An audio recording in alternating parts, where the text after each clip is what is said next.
reflect all members present with the exception of Mander Hockey. We have previous knowledge of that. So next thing we'll do is set the agenda. Board President, Board of Managers, staff had no changes this morning. Okay, anybody else? Now I'll have a motion.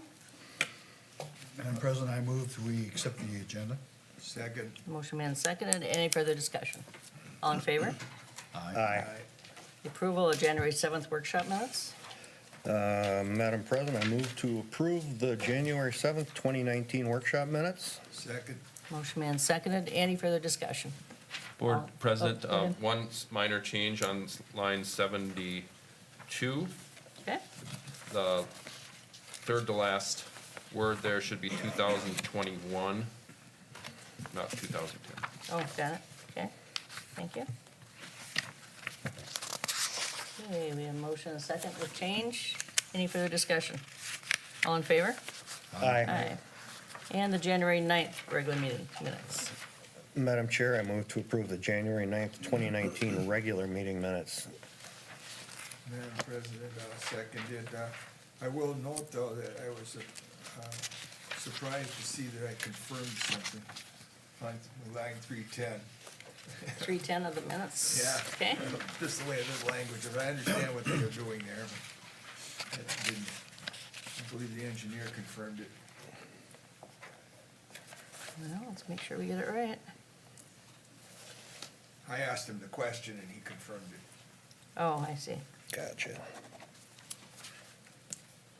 Okay, we have a motion and a second with corrections. Any further discussion?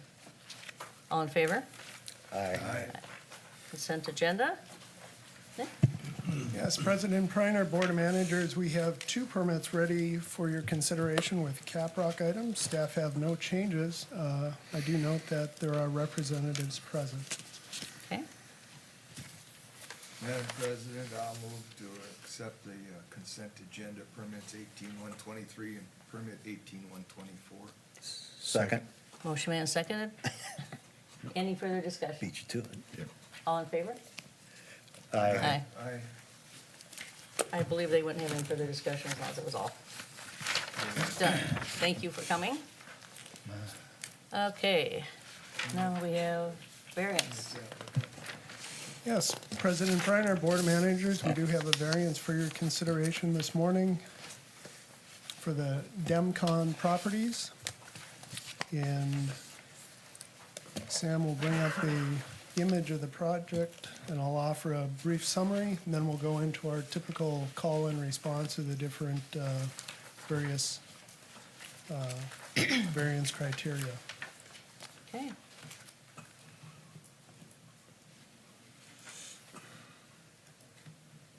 As Samantha's bringing that up, the project proposes to reconstruct a 22,000 square foot industrial building. It was originally permitted by the district under permit application 01-093, and it has subsequently burned down in June of 2018. The building is proposed in the same location as the previous building, but slightly redesigned for better address the current business needs of the applicant. There were some existing BMPs on the site that were constructed under the original permit that will be utilized again here. So the project will reconstruct the entire existing 1.8 acres of impervious surface and will disturb 1.8 acres overall. Project drains to the on-site and adjacent wetlands, and then ultimately to Golden Lake, the resource of concern.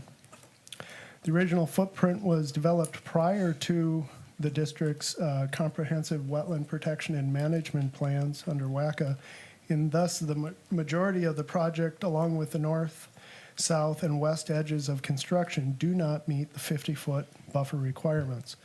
You'll see that on the screen in red hatching.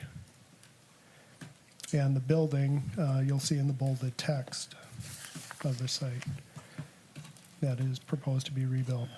The project also proposes to restore previously unpermitted wetland impact along the southwest corner of the development. That can be seen on the screen as well, the little triangle, yep, right there. However, the 50-foot buffer requirement, width requirement has not been satisfied. So that's the subject of the variance is the buffer width, and now we'll go through the criteria. Okay. Criterion A, how substantial the variation is in relation to the district rule requirements. The applicant has not met the 50-foot buffer requirement at any location along the high-quality wetlands, this area. The areas where the width is not met can be found on this exhibit, which was dated 12/4/2018. The applicant has provided 56,420 square feet of buffer area, which is less than the required 71,755 square foot of buffer. The provided buffer extends to the property line along the north, west, and south portions of the site, as shown on the image. The stormwater pond in the northwest corner was identified as jurisdictional wetland previously by the applicant. So in this area, but was determined to be a stormwater pond constructed in upland and therefore is not a WACA jurisdictional wetland. Therefore, the stormwater pond has been included with the WMC buffer, which is consistent with district rules F6E74. And criteria B, the effect the variance would have on government services. The variance for the Demcom Properties LLC project is not expected to increase flooding or have any negative effect on government services. The applicant has maximized the amount of buffer without decreasing the original footprint. Moving on to criterion C, which Samantha will bring up on the screen for clarity. So criterion C starts with criteria to assess the substantial change. Let me do this a little differently. Criterion is whether the variance will have an effect and a substantial change on the character of the watershed resources or will be a substantial detriment to neighboring properties. So to do that, the district engineers use 3 criteria to assess substantial change. That's the top block of text. So 1, water quality, 2, the presence of and potential impact to special and impaired water bodies, and 3, flooding. And then further, in assessing whether, as a measure of impact, the presence of and the potential to impact any of these high-quality items of the district, you can see them listed there by the bullets. And what did they find, Samantha, on that? As mentioned, the project proposes only to rebuild to the conditions prior to the fire, which existed on site for more than 15 years. Thus, it is not expected to change the characteristics of the watershed. Golden Lake, which receives project drainage, is listed on the Section 303D impaired water list for aquatic recreation and nutrients and eutrophication of biological indicators. The main wetland complex on site has identified as a high-quality wetland by the district's CWPMP wetland inventory. District staff have consulted available data to review the wetland for high-quality characteristics. The available data included the Minnesota Land Cover Classification System, district survey elevations, Minnesota State Threatened and Endangered Species data, and the Minnesota County Biological Survey data. District staff have found, and in lieu of performing a MNRAM wetland functional assessment, the applicant has concurred that the wetland meets the definition of a high-quality wetland in the district rule. This wetland is high quality due to the presence of the native plant community and state-listed threatened and special concern species, an unaltered hydrologic outlet condition as well. District staff did not require the applicant to complete a MNRAM wetland functional assessment based on the following reasons, which are unique to the site and situation.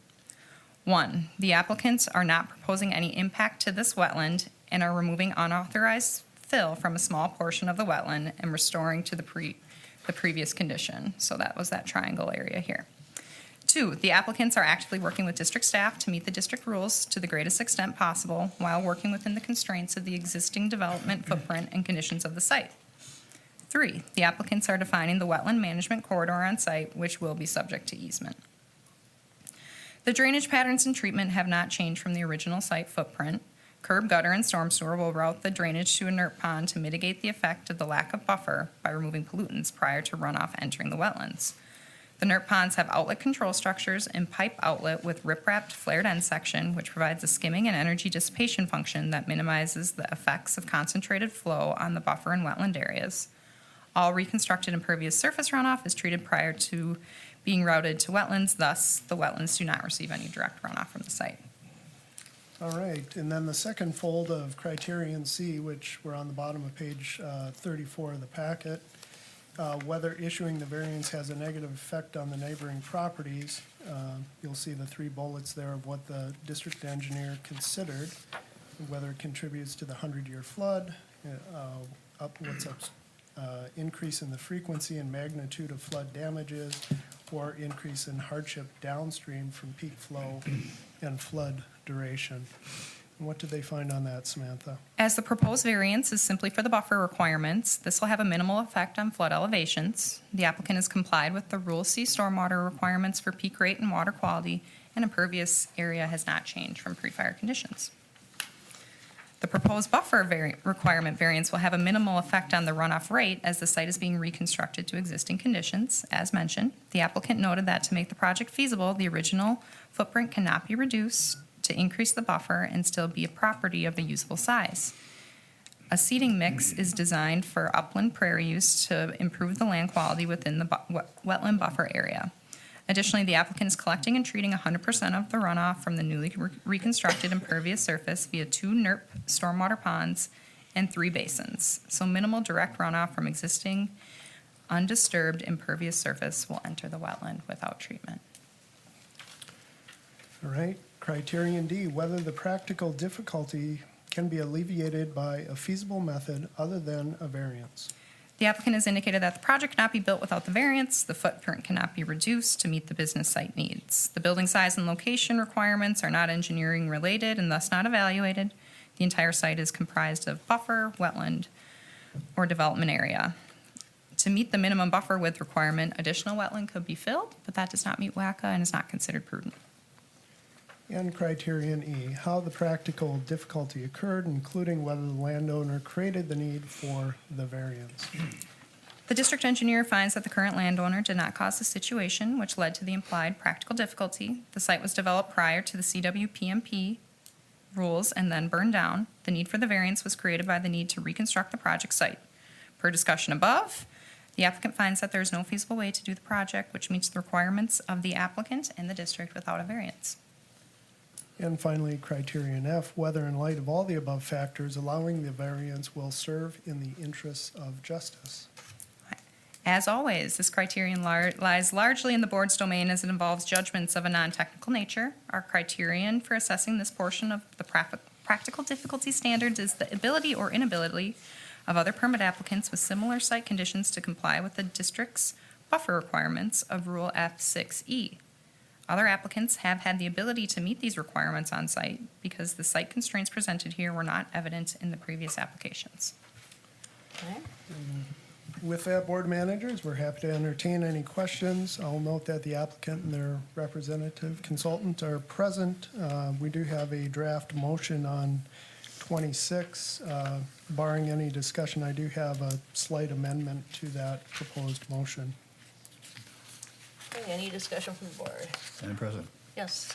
as always, when we face one of these, I look for evidence that we're gonna get the same value from treating the runoff as we would if we had the buffers. And I took comfort on page 34 of the engineer's report where it states, all reconstructed impervious surface runoff is treated prior to being routed to wetlands, thus the wetlands do not receive any direct runoff from the site. And Samantha, when I was listening to you, you didn't give it 100% clearance. You said it materially or something. You qualified it. So let me just ask, are we getting the 100% treatment prior to this water going to the wetlands? My understanding is yes. Okay, thank you. Madam President, I understood it as yes, but I'm glad you brought that up. It was the first thing on my list here was to mention that the total runoff was going to be treated by the ponds. The second thing I was going to mention is, I want to point out that the applicant is going to restore the wetlands there on that triangle that Samantha showed earlier. And that's an important aspect to show that is going to excavate it and the fill that was put in there unauthorized and restore that wetland portion. Madam President, I don't have any objections to this variance. President Priner, Board of Managers, to the 2 points raised. Yes, the triangle area is to be restored. Imagine there might be some gravel or roll-off structures there that have been removed already, and the gravel to be removed and the area seeded accordingly. To the other question in regards to the total runoff, I'll just make clear for the record that there is no curb in this case, which we've seen on other projects. The project is, runoff water is directed to valley gutters within the gravel surface, directing the water to the pond. So, in a practical sense, and not to undermine the certainty that perhaps is your current mindset, there may be some incidental runoff just because there's no curb at the very edge, and there's a whole lot of micro topography, if you will, that might take place. But the grading is to direct the water to the valley gutters, get it to the stormwater BMPs. Yeah, Steve? I kind of find this one an easy call compared to some of the other ones we've had. I don't think it would be fair to render their property unusable when this happened, no fault of their own, and they're also not causing any change, so I'll be voting for it, and I don't see any problem.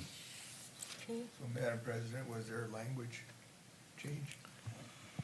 Yes, President Priner, Board of Managers, Manager Waller, to the variance request, I'm proposing an addition to the motion that's on page 26, and it has to do with the district's variance fee policy.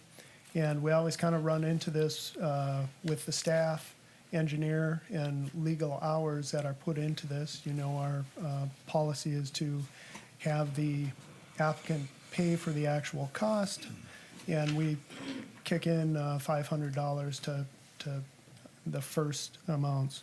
So in this case, the hours have been squared, and the suggested language is as written, and then tag on the end, and square variance account per district variance policy, refunding $210 to the applicant. Would you accept match instead of square, since square can have different Certainly, meanings? yes. Okay, everybody has that, then I'll entertain a motion. Madam President, I move that we approve the variance request for variance application 18-118 as outlined in accordance with the Rice Creek Watershed District Engineers Variance Technical Memorandum dated January 16, 2019, and that the applicant match the variance amount to the district's policies. Second? Motion made and seconded. Any further discussion? Further discussion? All in favor? Aye. Okay. And now we need the permit application. Yes. President Priner, Board of Managers, then on page 27 of your packet, you will see the ER, engineer's report for the actual permit with conditional items. Staff would like to add a new caprock item, which I'll read into the record, and Samantha will bring up on the screen. This would be, in my mind, its best position as item 10, and shift the rest of them on down. That's on page 28 under administrative. And the language is, the applicant must pay the remaining water management district charges associated with this parcel.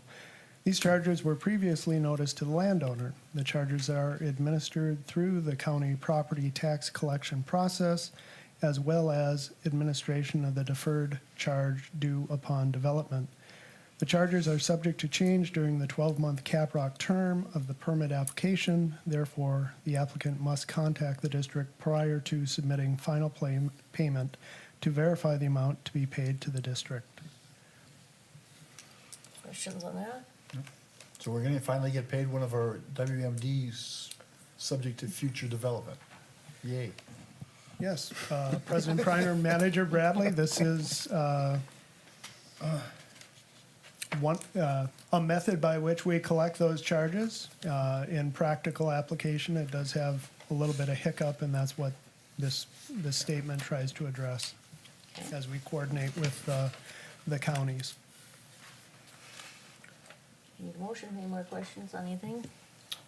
Okay, Madam President, I move that we approve the cap rack for permit 18-118 as outlined in accordance with the Rice Creek Watershed District Engineers findings and recommendation dated January 16, 2019, along with the amendment made today to allow us to recover our water management district charges. Madam President, I second that along with the amendment, the new item 10 for the Water Management District charges fees. okay, we have a motion and a second. Any further discussion? All in favor? Aye. Okay, very good. Open mic, anybody in the audience that'd like to speak today to open mic? Anything that's not on the agenda? No? Okay, we're gonna go to Water Quality Grant Program. Sam, You guys are getting lucky. You get me, this is it. yeah. We are lucky. We're gonna be In fact, unlucky you can, next you can time. do all the rest of them. Oh, yeah, you guys, go ahead. That's all. I got all the agenda items. All right. Okay, so today I'm going to go through just a brief review of what we did in 2018 under our Water Quality Grant Program, and then just talk about our 2019 Water Quality Grant Program recommendations. Just as a review, 2018, we made some just really minor changes, just kind of updating the dates for 2018. We clarified some language on recommended buffer width, just made some kind of general amendment changes to the process, so that those can be approved administratively, and that we're not coming to the board for just small amendments of items. So that's what we did in 2018, just in terms of changing the program.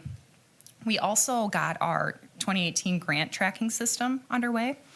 And so we worked with Marcus, who was our intern last year, to actually retroactively enter all of the grant projects that we installed since 2008, which is really when this program started.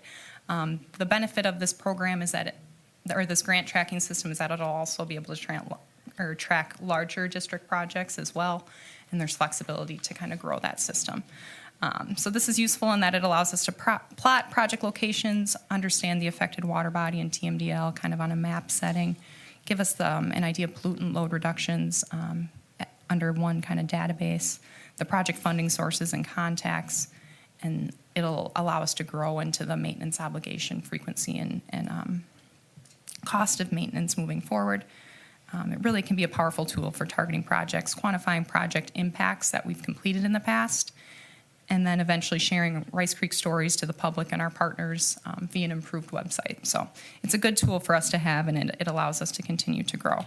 I just have a couple of screenshots just to show, and you've seen this before when I've come with other grant applications, just showing kind of the plots on the map of what kind of network that these oftentimes shoreline restorations are a part of. So this just gives you an idea of what we got out of the system, which has kind of the overview, descriptions, contacts, the BMPs installed as part of a project, funding, maintenance, and then it actually goes through and looks at the pollutant load reduction. So just wanted to share that briefly with the board. Under funding, then that shows us then the cost of what we paid in grants these years? Yep, so it'll That show running us total what, kind of thing? yep, both what, I guess it would be able to function like that, but this doesn't specifically show like the total for the year generated under an individual file, but I'm sure that information could be generated, Through just there. not Yeah, quite I'd be kind of functioning. interested to know what we're actually funding every year. Sure, and so that's an option, and then it also would show like larger projects, clean water projects, kind of the different funding mechanisms that we would have through some of those projects, whether the city provided dollars, how much we got from Bowser, and then how much the district contributed. So this is just another zoom in. So this is showing Centerville Lake, which is one of the projects that we completed in both 2017 and 2018. This is at their Trailside Park, completed by the city of Centerville. So kind of coming up with your question, so 2018, kind of the projects by county, Anoka, and I put on our unofficial number of site visits just so you can see how much work we do actually get out of the conservation districts. So you can see Anoka County, we had about 14 unofficial visits. We only had one project this year, which was the large project on Centerville. And then Ramsey, we had, this number is incorrect, I apologize. But Ramsey, we had 68 site visits, 11 projects. The approved total cost at just over $70,000. Washington, we had 16, one project, which was in the Birchwood Village, and that was at $7,500. Notably, some of the installations, so it says number of projects is 11, whereas if you add up the two project types here, it's more than 11, and that's because some projects included more than one practice.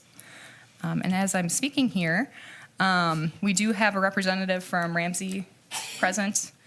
Ramsey, we'll just call you SWCD for simplicity these days, but that's Brian Olson, and so he's worked with us, 2 years now? So 2 years now on providing our technical assistance to landowners in Ramsey County. And he's been really great to work with, so we've enjoyed working with him, and we're happy he's here today. So overall, we completed projects with 6 public partners, the conservation districts, City of White Bear Lake, the City of Birchwood Village, and Centerville. So I'm just going to go through briefly just some quick project highlights. So if you guys remember, the Trailside Park stabilization had some pretty nasty erosion going on, and so that was a nice stabilization project that really got us a lot of bang for the buck. So here's just a couple before and after photos. And special shout out to Anoka Conservation District. Mitch Haustein's always really great to work with, and the City of Centerville was great to work with as well. Here's just one rain garden and critical slope stabilization. It was just a nice before and after picture. This was Sue Ellen Campbell. She's off Lake Johanna. Landowner provided contributions, and so that's just kind of the before and after of her rain garden, which looks nice. Nice. Another large project that we worked with Ramsey County to do was the City of White Bear Lake street reconstruction project, where we worked with 5 different landowners who were interested. 4 different landowners. One of them actually installed 2 curb cut rain gardens to install curb cut rain gardens as part of the street reconstruction project. Great partnership with the City of White Bear Lake and Ramsey County, and I know they'll be excited to kind of look at doing that in the future as well. They've already, I believe, have landowners who are interested. So that's a great project where we're getting a lot of bang for the buck, and we're really capitalizing on both partnerships, construction windows. It really just makes sense, and it's what a lot of watershed districts are moving towards, or have already been doing specifically. And so here's just a couple more photos here. These look really nice, and just really add to the community and the feel of the neighborhood. And then our Washington County project was a previous swale, and I wish the photo did it justice, but it's just so shady in this area. It's kind of really hard to get the full scope, but you get runoff coming from the street that ultimately goes down to the lake, and here's just a different perspective of that. So it was nice to work with the City of Birchwood Village. I think it was good for us to kind of regain our communication with them and get some contacts over there, and I think that hopefully we can see some things from them in the future as well. Okay, so moving into 2019, we have some proposed program changes. We've previously talked about these at a board workshop, but I'm just going to go through them quickly. We have revised the contracts to be 18 months in duration. This actually just follows our permit term schedule, and so that'll require a change to our physical contract we get from landowners, but nothing too crazy there. Contract amendments can be approved administratively as a proposed change. And we also updated the buffer amounts, though that's under the Minnesota buffer law. So we updated the amounts per county, updated the dates for 2019, just kind of housekeeping things. Updated Ramsey Conservation District to Ramsey SWCD. And then we discussed putting the water quality grant program applications on the consent agenda. I have been in communication with at least Brian, definitely, because we often see projects in Ramsey the most, and he's willing to be present for any board questions in the interim as my replacement is being found.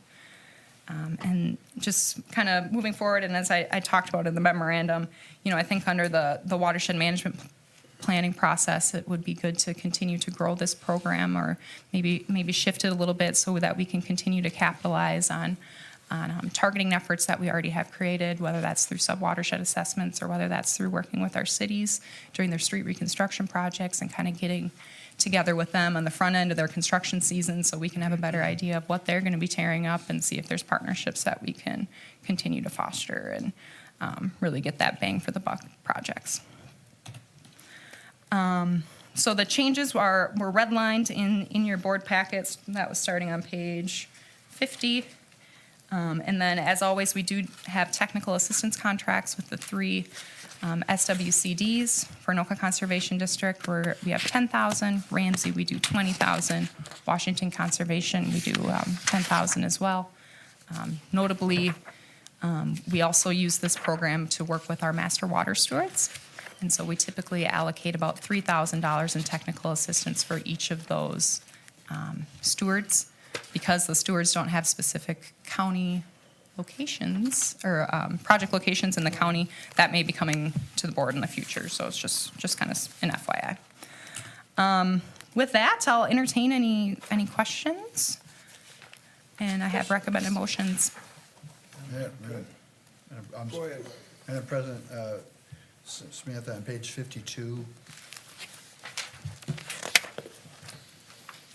editing mistake. Sure. is all.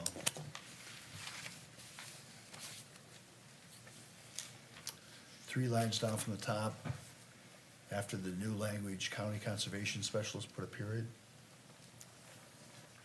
I read it 4 times, and I thought, oh, okay. All right. We can add that. Okay. Jeff? Madam President, we had the presentation and the photographs of the rain gardens and the curb cuts in White Bear Lake.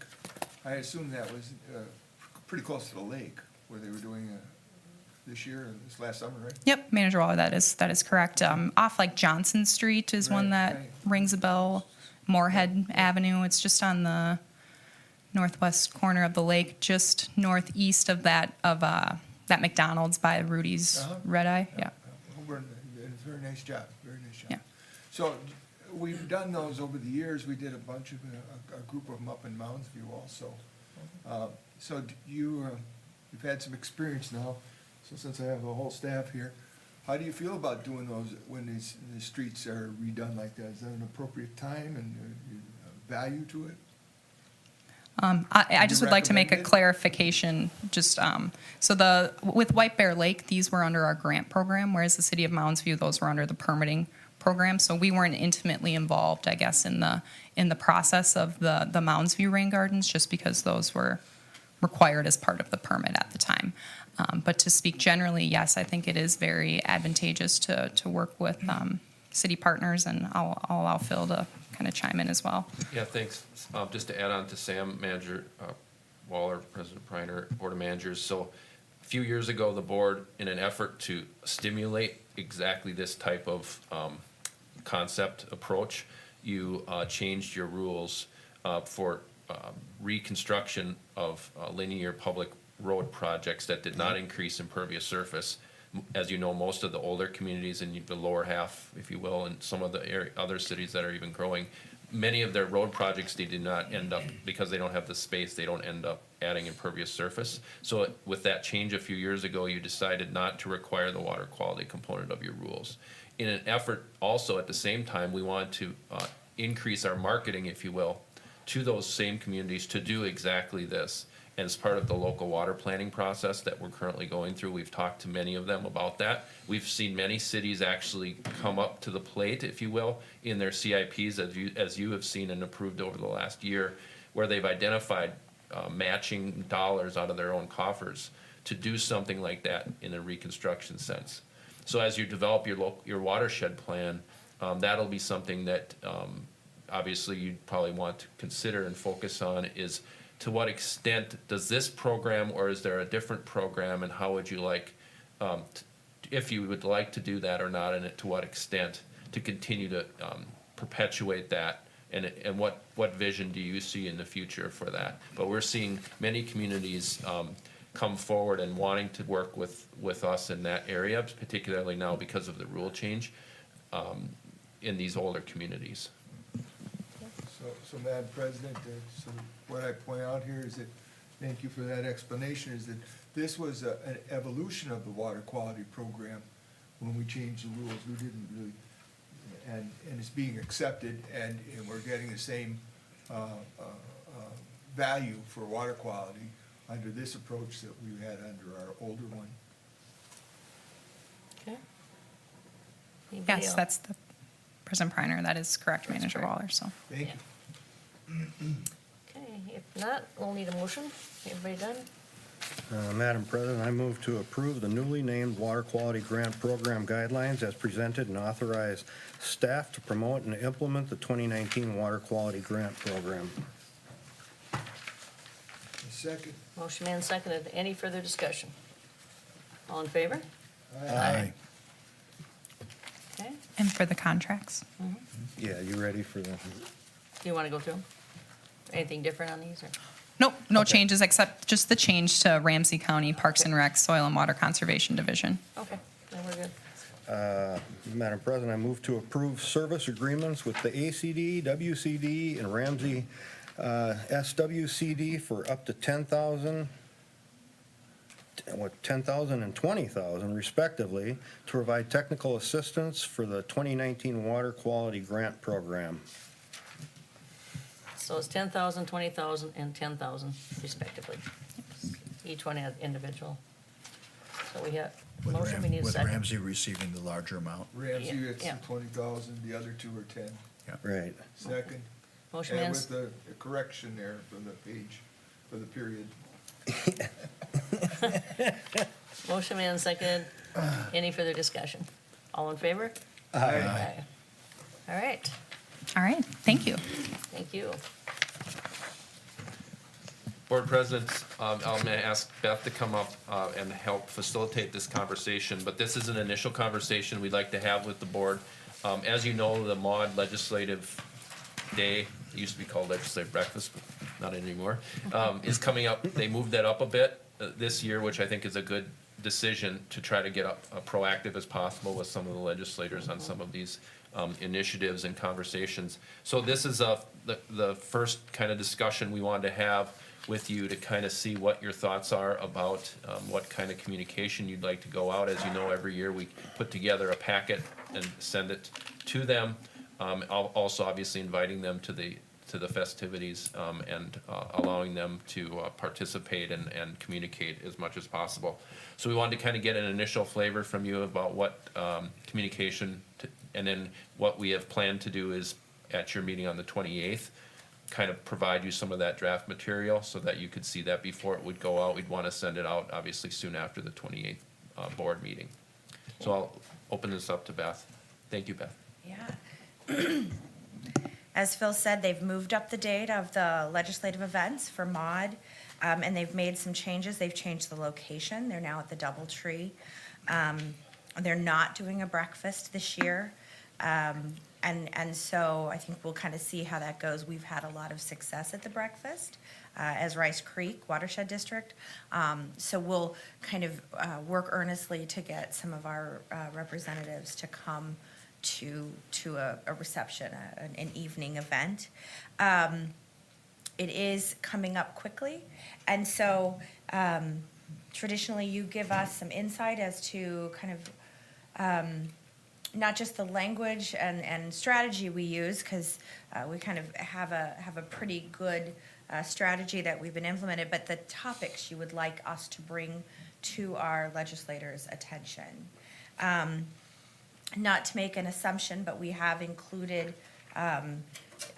some information on the issue regarding the clarification with the DNR's role in ditch maintenance. We took a lead role in getting MAUD to consider that. And so it was my understanding that you would also want us to highlight that in our legislative communication. Absolutely.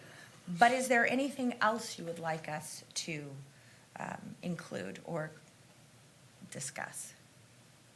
They, just stepping back real quickly, legislators have received an email from us fairly recently with information on our PRAP results and our watershed management planning efforts.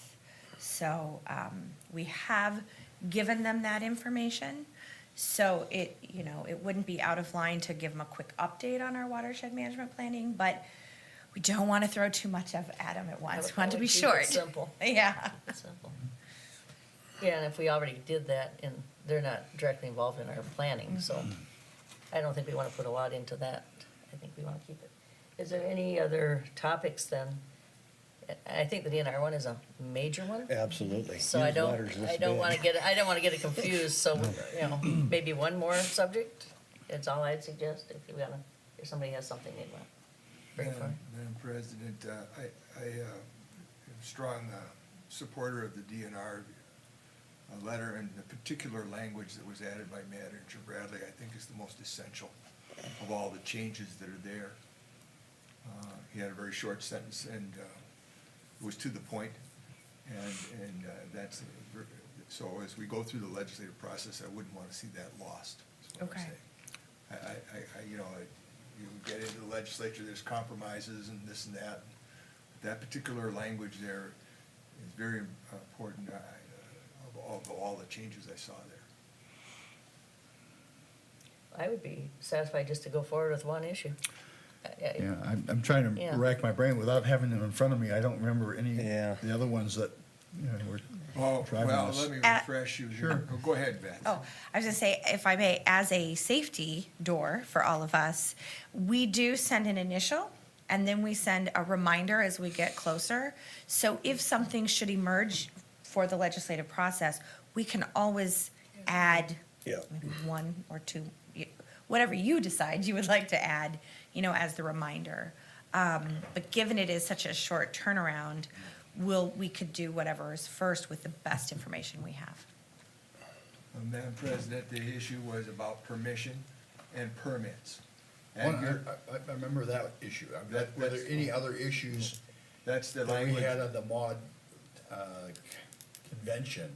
Oh, The 17, 18 issues that, I can't remember any of the other ones standing out to me that I care no, about. that's what I was talking about, was that particular I language knew you put that. in there, permission. Yeah. It was so clear, and that really is the crux of the issue. The other thing I think that's important in there, when you get into the first paragraph, first part, and Mr. Cobb's made many, many changes, but it's the depth of the ditch. And I know you've always talked to me, you hear me say things like, dig 'em deep, and that excites people, of course. But the culverts in all these drainage systems are really the control structures, and when they're a little deeper, you actually have a water quality value to it, in my opinion, because it settles in there. But I think that that's the important controlling factor. And when I went through this 103 E 701 subdivision 2 process, which is what some of that language changes about, it really came down to how you proved the depth of the ditch, and that we eventually did that with a real scientific manner, a 5-pound sledgehammer and a 2-inch piece of PCB pipe to pound down there, cut it in half, wrap it in saran wrap, and bring it to some folks that had credentials that could then verify and could go out and do it properly, as it requires. But that's the key to it, is the depth of those, and to reestablish that. And then that's what the biggest argument is with the environmental community. And so, but that's the capacity, the quantity capacity is really important to maintain, because it's a stormwater infrastructure system, just like your sanitary sewer is, or your water system, So I think key in this is that's helpful for staff, because last year we kind of helped create some talking points for all of you to kind of organize the kind of highlights of the concerns, so that when you're working with legislators, and staff will kind of, with your consent, prepare that for you this year, where we can get into some of those deeper dives on, pardon the pun, dig them deep. We'll give them deeper dives for your talking points.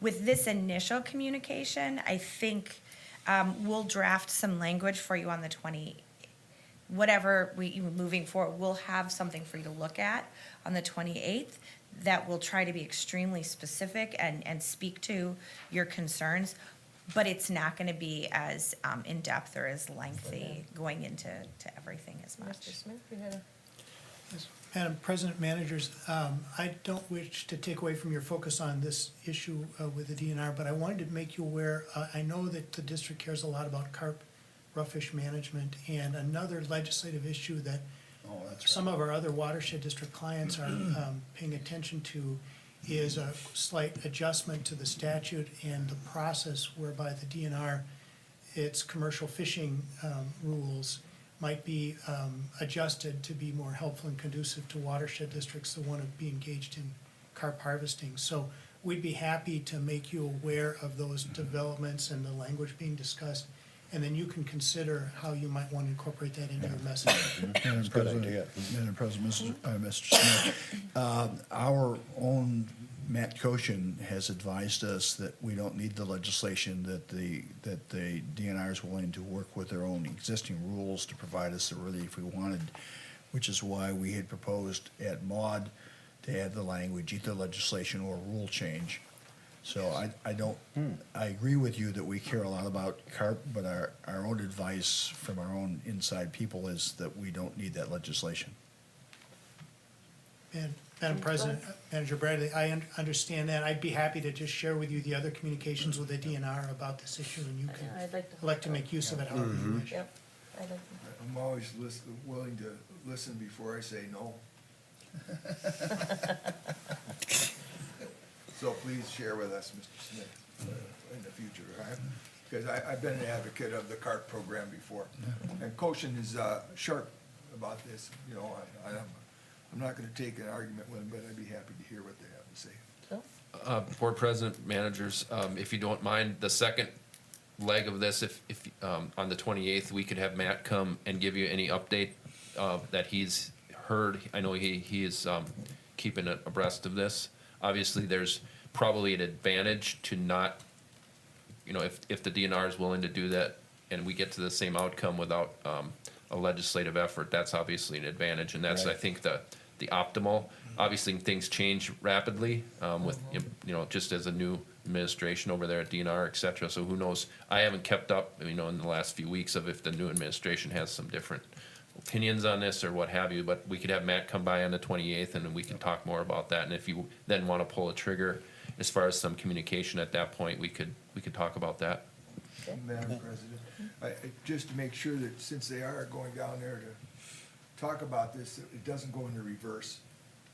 We want to be guarded that doesn't happen, that there's something happens with them, that they change the rules so that it's more difficult for us than what it is.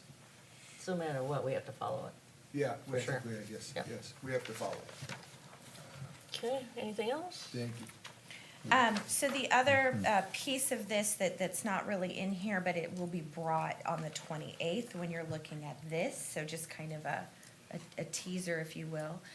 Be thinking about what kind of communication you would like to go to our city and county partners. You did direct staff to send letters to 2 of our communities and their counties regarding our efforts to kind of take the lead in some of the ditch legislation. We also have in the past sent our city and county partners an update on kind of what our legislative efforts were for that a particular year. And so on the 28th, we'll be asking for some additional conversation and guidance as to what you want that communication to look like this year. But at hand today is really what are the priorities you have with the legislature. One thing I don't know if we want to bring up this year or start the idea out is thinking about ditches as infrastructure. Yeah, well. And I don't know if thank you for if we using that want to, word. I don't know if we want to start the thought process or if it get too complicated, because that'd be no different than them funding transportation or anything else. They I- should be doing this. Madam President, I strongly agree with you about that word infrastructure because it needs to be maintained for stormwater and I think it's time to start to introduce that word because that will change the mindset, the evolution of how to talk about it. And I think maybe also- we can do it there a little bit, And yeah. the other aspect of that infrastructure is that as land use changes, the infrastructure's still needed. You know, the dirt roads in the country become the paved roads in the city, you still need a road as an infrastructure. Yep. So, yes, it's very important. So I think maybe we can decide if we want to all start talking a little bit about it. I don't Right. think we want to bring it to the top, because the DNR issue, but, Well, it'd be an education to get people a different mindset. even to talk about a little bit. Yes, Yeah. you start to use that word. Well, and we can subtly put it in there, I mean, and you can review it, so when we're saying, like, you know, when Well, it wouldn't hurt in the letters. ditches as infrastructure, Yeah. you know, kind of Right. just even saying it as if it's an accepted. So I would absolutely be able to do that, Okay. if If we, that's what you guys decide to Madam do. President, especially when you emphasize that we have 28 cities that are totally dependent on this stormwater infrastructure that were once called old agricultural ditches, but are no longer because the Surface Water Management Act has made it. And you start to talk about that, it's an education, because then the environmental community has a different recognition of it, the public does too. They, you know, the public likes paved roads. They're not. they don't into- want to pay for them, though. Yeah, well, you know, that's how you That's a break up. city issue. That's how you break up a crowd, is asking for money, you know, and, so, Okay, well, I just thought, you but know, I maybe it's think, I time. think it's time to start using that language and to talk about it in that manner, because it's like, it's, you know, it's important.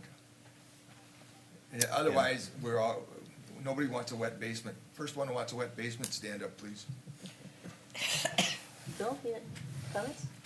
No, I think that we can definitely sprinkle that in, with that, DNR language, and then also, you know, maybe a picture or something with a caption, or, we'll work on some stuff for you to take a look at on the 28th. I think that is a critical message. That's a Agree.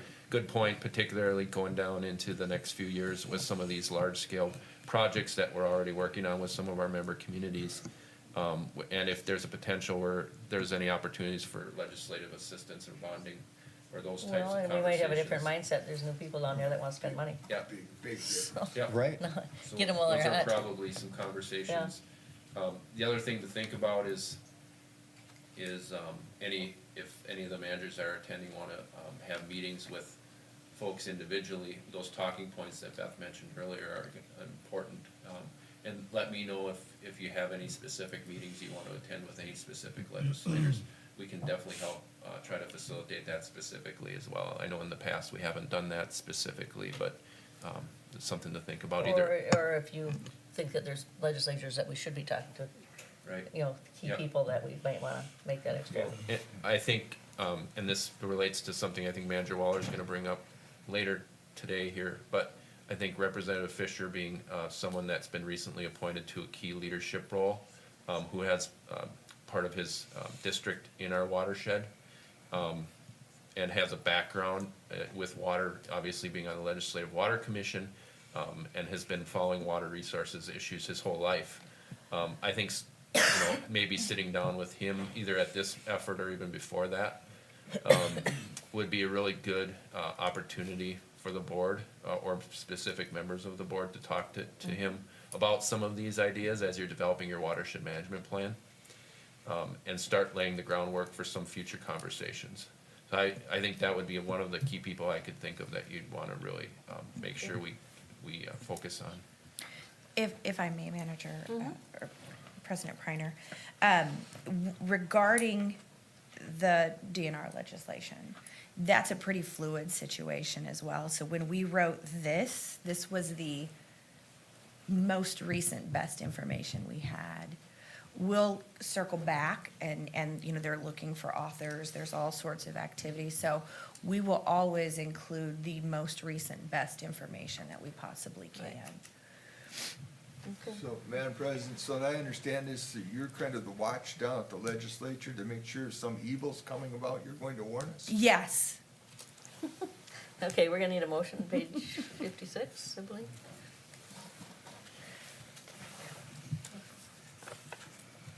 Madam President, I move to direct staff to include the priorities of, how do you want to? This board? you know, As discussed. yeah. For this That's discussion. right, the board and legislative communication, and share with the board at the next workshop prior to sending the district legislative representatives. And just clarification, so, the three that two we'll focus on for sure is the DNR's, the DNR issue that we've, of course, went to, MAUD, and they've since approved, and have put forth as a priority towards their efforts, the DNR, maintenance issue clarification. The other one will be to at least get an update from Mr. Koshin on the, CART management issue that was also approved at the MAUD, process, as you know. We'll also sprinkle in some language related to the infrastructure ditch issue. So those will be the three things we'll focus on as a draft. We'll bring it forth to you at the next meeting, at the 28th. Okay, So we have a motion. I'll second it. And a I second. have just one other item Absolutely. here. On the next Monday, we have a meeting with the city of Hugo about the ditch number 3. And unfortunately, that also at the same time, at the Senate office building in room number 10, is the legislative committee on water is about to meet. Yes. And two of those legislators that are on that committee are in our district, the senator and the representative, you know. But the item that's going to be talked about is ditches. It's on the agenda. So I'm torn between which meeting to go to, of course, because one of my favorite topics is infrastructure, stormwater drainage infrastructure. So I would just note that for this point of the conversation. Board President, Manager Waller, thank you for that information. As you know, we have at 6:30, we do have, all of our drainage team and the board is already previously committed at the City of Hugo for a presentation, which will be very important. We do have Cale Van Bruggen, who you know in the past. He's works very closely with John Kolb. I have assigned him to attend that. He's also attended the drainage work group meetings and helped us be represented at that with both Chris and John Kolb as well. So Cale's and we've worked with him in the past on several efforts. So he's very up on Rice Creek watershed districts and obviously the potential legislation and also the various issues related to the infrastructure concerns that we have here. And he will be attending that. Obviously, it's not necessarily something, he's gonna be mostly observing and taking good notes, obviously, and then if there's any follow-up, we can definitely follow up with those two representatives that we have on the Legislative Water Commission. Okay, we have a motion and a second. All in favor? Aye. All right, thank you. Thank I you. apologize for coughing through this. Sorry. Kyle is next.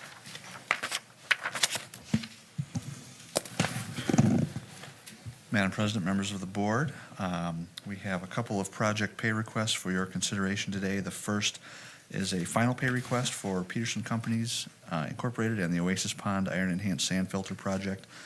At this time, in the past, we've reported the project being substantially complete. There are essentially two items remaining that staff would like to do. One relates to a subcontractor, EPG Companies, that's underneath Peterson. They're the suppliers of the pumps and the controls. As you know, we had a cellular modem connectivity issue last fall. EPG's been working on that over the winter. They've got it fixed. And I would have had it installed by now. Their IT specialist broke his leg this winter. So he's like, oh, we can go out there and meet, there's no snow, crutches, get off your crutches. So in February, probably David and I will be out there to temporarily power it up and reinstall the modem and make sure that that works. I've been very confident in working with EPG directly outside of ending the contract with Peterson will not affect our ability to work with EPG, I guess is my point. Secondarily, there was the only other item is the wiring for two of the transducers that measure water levels related to the project were supposed to be essentially tamper-proof. The plan sheets themselves didn't show it that way very well. Peterson is of the opinion that they've installed it per plan. it's maybe up for question. It's a whole lot easier for me to just go and have a fabrication shop make me a couple of shrouds than to try. It'll cost me more, frankly, to Argue with pay you. Houston staff to deal with the contractor Yeah. than for me to just go buy them. So our proposal is to end that contract with Peterson now. They have provided us a 1-year maintenance bond, which was actually not required. So that was above the requirements in the contract. And at this time, the district engineer and staff both recommend final payment to Peterson in the amount of $11,713.69. I will note for the record too, we had 2 small change orders on this project totaling $4,600. But due to quantity underages, if you will, the total project cost ended up about $545 less than the contract price. So we came in pretty much right on the mark. In total, the project is looking like it will be under budget,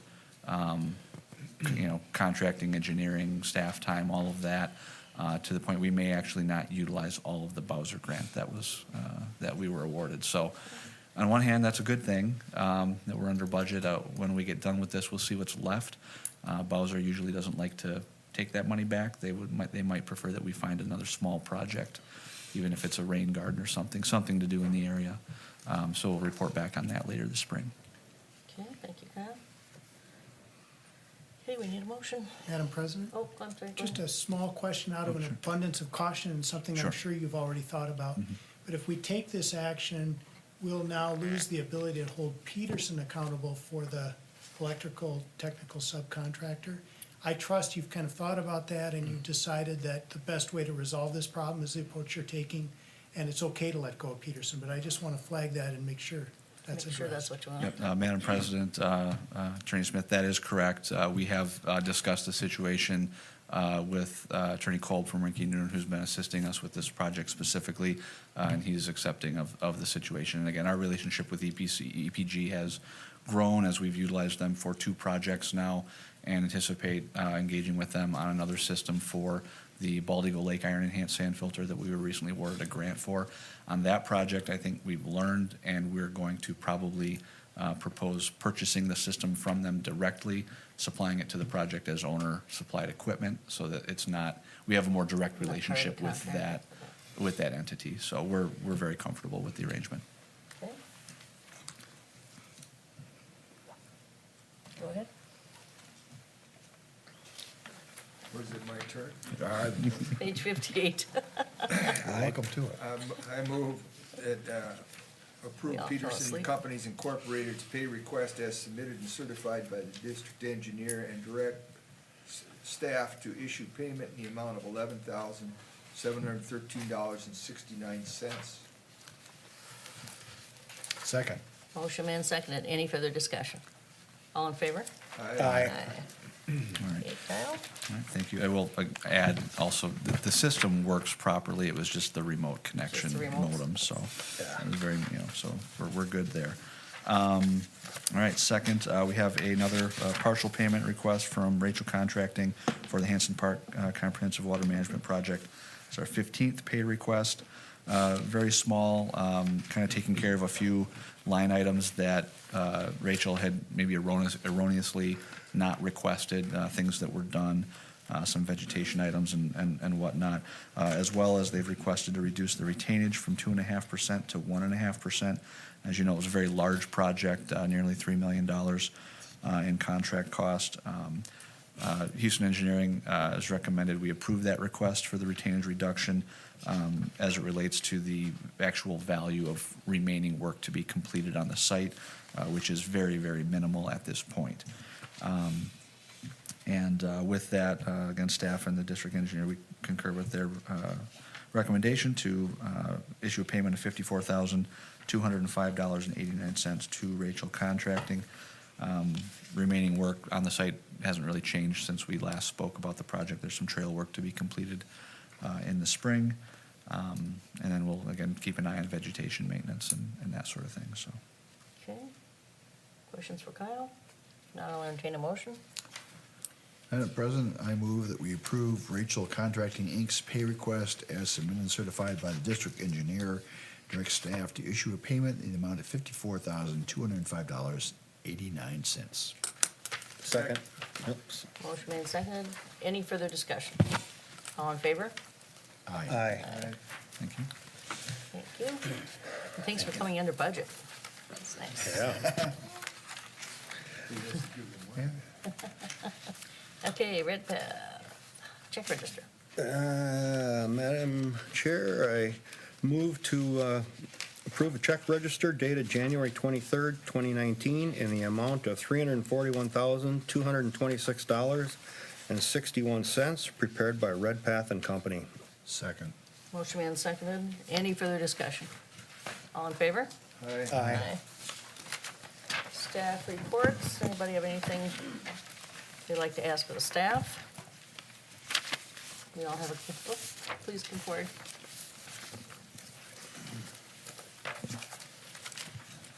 I just want to say thank you. I have been with the district as both an intern, a contracted inspector, an inspector, and then grew as my role as a permit reviewer. So 4.5 years I've spent my time here, and so I just want to say thank you for your commitment and your, I guess, guidance in helping me develop both technically and in the confidence of myself. So I really appreciate it. It's a fun adventure we're about to embark on, and so I hope our paths meet again. But thank you. Thank you. Yes. You've done an thank excellent you. job. Thanks.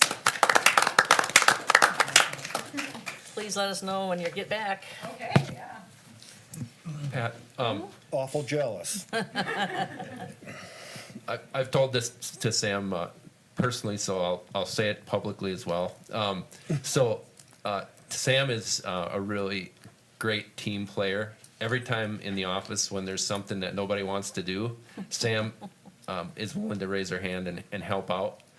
Some of them, most importantly, are and you probably you don't even know some of this, but she does the computer, all the IT stuff, which gets to be somewhat time consuming and monotonous. You know, she managed, for example, when we had to update all the new servers and the new systems for upgrading our technology. That was a fairly lengthy process. You didn't even know it was occurring probably, but she had to spend a lot of her time in addition to all the other stuff she had to do.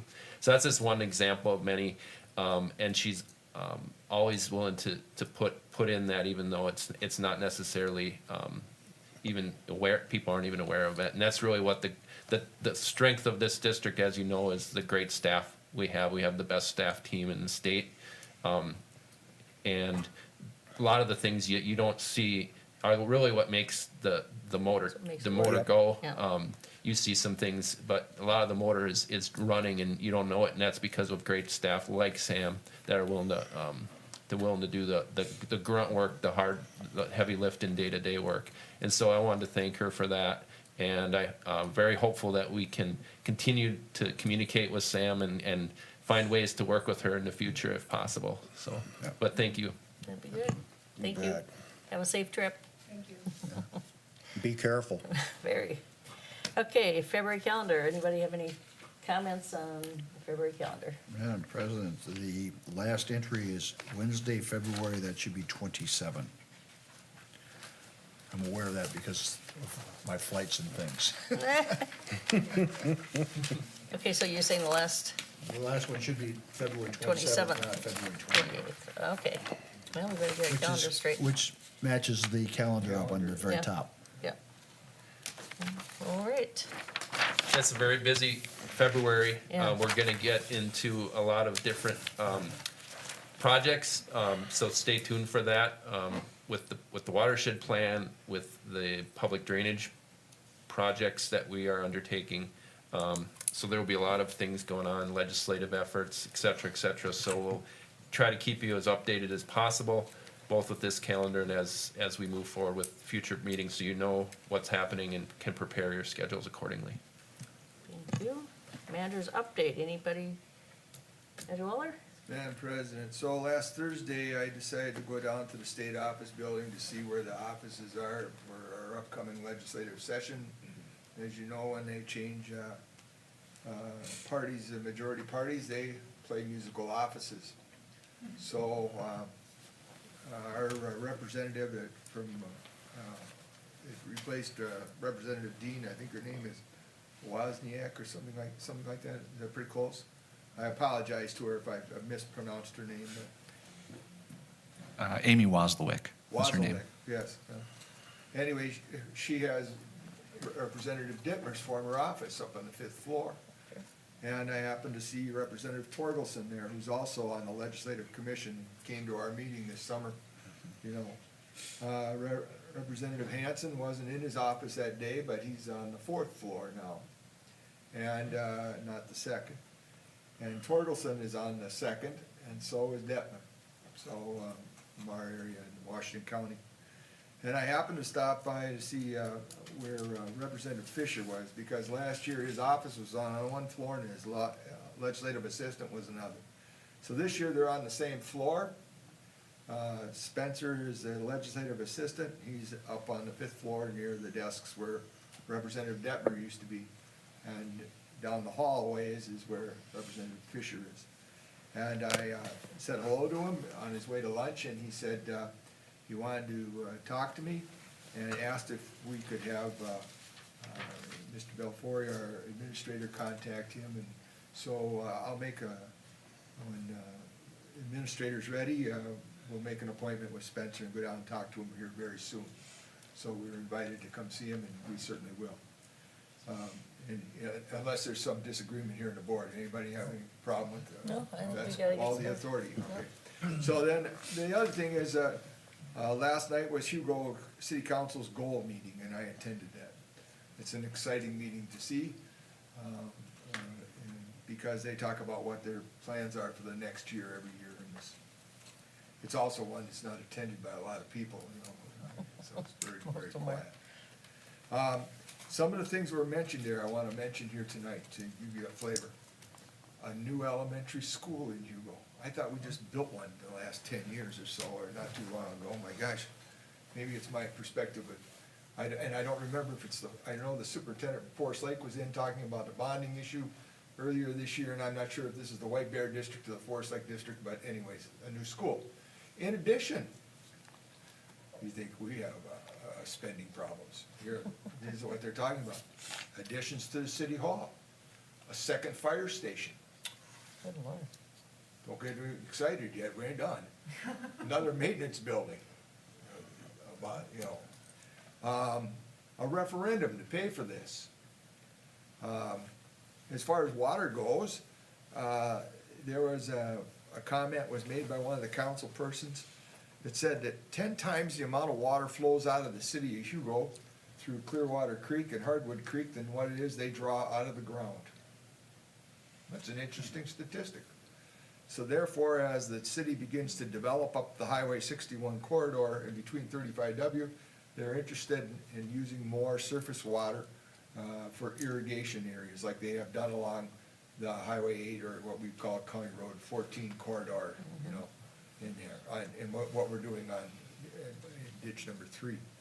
There's been, suddenly the life has come about the properties on Highway 61, which is their main business district, you know.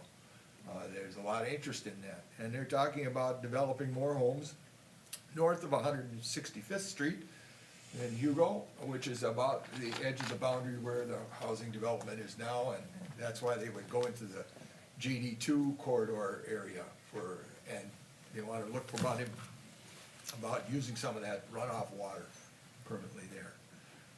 They're worried about the White Bear Lake appeal, which comes up for oral arguments this week or next. And they're, so just to give you an idea, there's a strong interest in the reuse business and partnering with the Watershed District and how that is. One of the council persons mentioned, was worried about the article we recently saw in the paper about the driveway asphalts going into the stormwater and how to have long-term funding for that maintenance from their partners. I think they're looking towards us as being one of their partners there. And it's Hugo, of course, always interested in more of their conservation and reuse. So that just gives you an idea of where they're looking at. That's quite a pro-growth goal session, you know, as, increasing the population and such. So I guess, I was, you know, when I heard a referendum, I thought, oh my gosh. Get ready.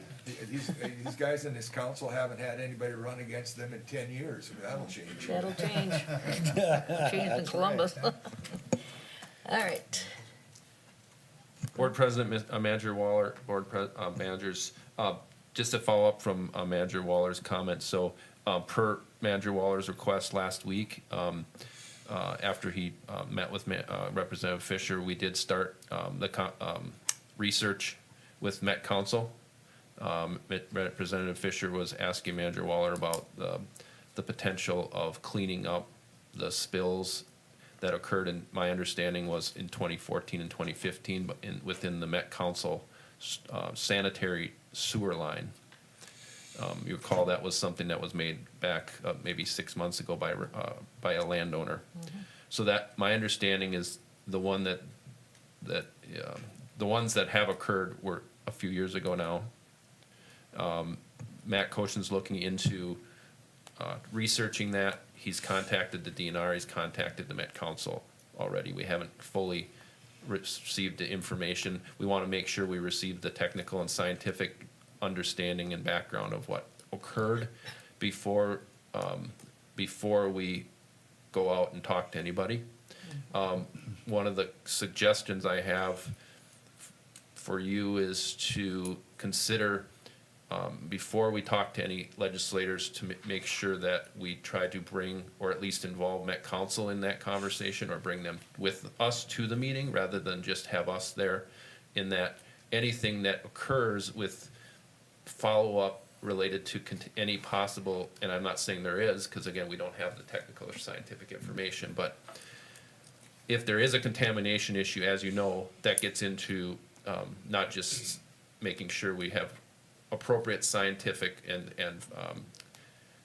responsibility that's very clear, so that there's no misunderstandings. And I would like to suggest to the board that if I go and talk to them, or if myself, and it sounds like Manager, you've recommended that Manager Waller come with me per his request, my suggestion would probably be, unless the data shows otherwise, which to have Met Council come with us to talk to him, so that there's a clear understanding of who's, so to speak, responsible and in charge. The district is not likely going to be responsible or in charge. What our role would be as a technical advisor, technical assistance, and then if the representatives wish to pursue something related to furthering partnership with the city of Matamidi on BMPs that have been identified through the Southeast White Bear Lakes Stormwater Study, which we've talked about. They have 28 projects, many of which have been identified in the Lost Lake sub-watershed, which we've highlighted when Matamidi came through, if you recall, with their local water plan. If that's something that they want to do as a way to take the place of cleanup, I don't know what cleanup means, but those would be things we could be more, at least partially, in a partnership role with. Obviously, things that would be the responsibility of Met Council should stay with Met Council, but we could help with the assistance as necessary, as we've done in other situations very similar to this. Yes. So those would be some of my suggestions. I'd be looking for you to at least give me some consensus, so that if I'm having a conversation before the next workshop, or if Manager Waller and I have conversations, at least that we understand your direction. I think we need to have it very clear before we say anything, Yeah. Agree. and then try to do everything we can to accommodate the situation. As always, thank you for your active representation and efforts to protect us Yes. on things like this. Yeah. Yeah, in fact, Madam President, the other thing I heard Manager Wallace say that really piqued my interest was the idea of using surface waters from Hardwood Creek to deal with some of the growth that's going on in Hugo. And it's premature probably, but yeah, that's probably a really big issue. Because of course what you take out of there doesn't go downstream, but maybe we don't want it to go downstream, so that would be something that could take us a long time to evaluate, and you want to get in front of that one too. Board President, Manager Bradley, thank you for that. As you know, Actually, tonight at the Citizen Advisory Committee meeting is the first discussion about the urban stormwater and Bowser watershed-based funding applications. One of the largest ones that have come in is from the city of Hugo, which is in Branch 3, which is part of the Clearwater Creek system. So they've come in with what they've called Water's Edge Phase 2 Stormwater Reuse Project. So we already funded and partnered with the city of Hugo on Water's Edge Phase 1 Reuse Project, which is also on Branch 3 of Hardwood Creek / JD3. And now they've come in with a significant grant application for implementing Phase 2, which combined has a significant, I don't know how many million gallons a year, but if you add the two of those up, the volume control that we would have with those two projects is very significant. As you know, this is a very critical area within our watershed for not just flood control and groundwater management, but also for water quality. So you get probably the highest bang for the buck in this region of our district for doing these stormwater reuse projects. Plus, that area has a soil that usually doesn't allow for very effective infiltration in most cases. And so this reuse irrigation is probably the only way to get volume control, which is very critical, as well as obviously reducing the groundwater demand, which is of course critical for White Bear Lake. So the city of Hugo's continuing to be a statewide leader in that, and I know that we've in the past provided our partnership moving forward with those. So those are very important goals that's good to see that the city council has continued that effort. And I know that this board has been willing to match that enthusiasm moving forward with projects. Anybody else? Nothing for me. Nothing for me. We need a motion to adjourn. Move to adjourn? Second. Motion made and seconded. Any further discussion? All in favor? Aye. Aye.